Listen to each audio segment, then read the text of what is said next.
The recipe of the week is pulled pork. Stay tuned. We'll be right back.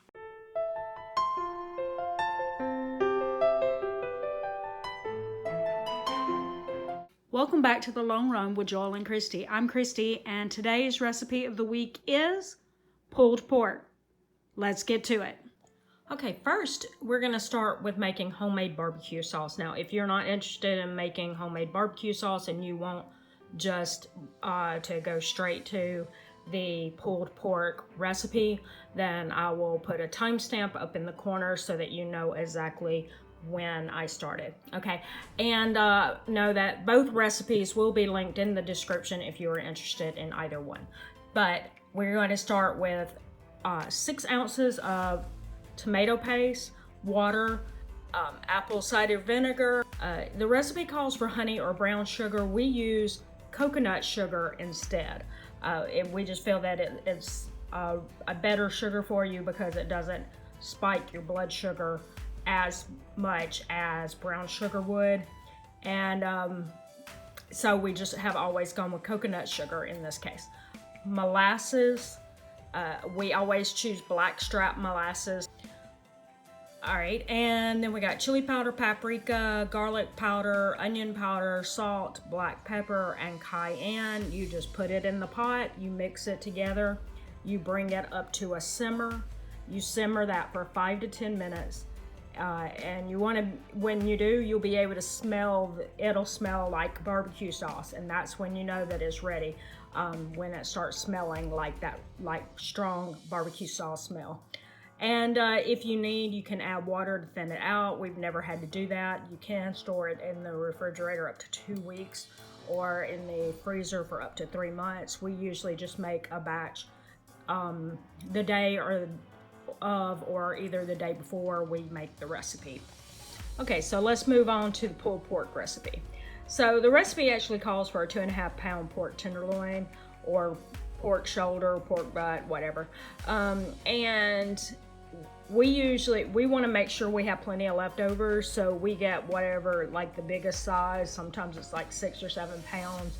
Whatever we know will still fit inside the slow cooker.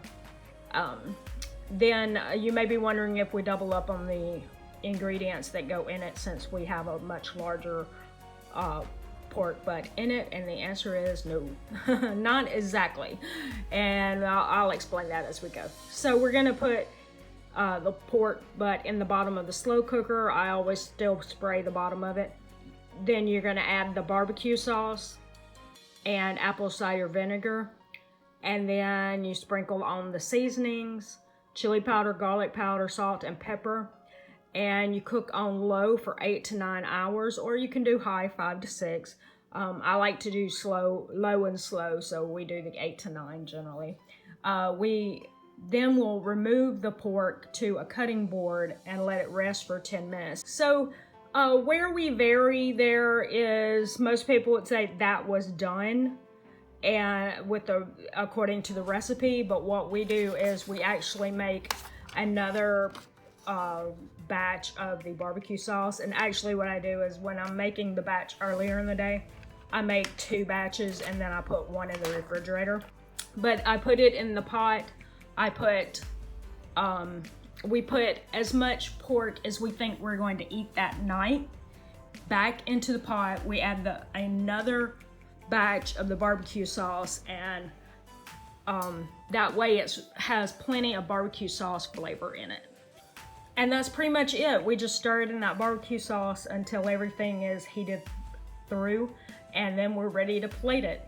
And usually I will make homemade French fries to go with the pulled pork sandwiches for Joel and Jacob, and for me, I usually have some sweet potato fries or either sweet potato bites on the side, whatever I have in the house. And that's the whole meal. We hope that you enjoyed today's recipe of the week video. Be sure to like, share, and subscribe, and be sure to watch those grocery haul videos and let us know what recipe you are just dying to see, because you might just help us pick the next recipe of the week video. And until next time, this is Christy with The Long Run with Joel and Christy saying, it's a long run. Give yourself a little grace. Bye.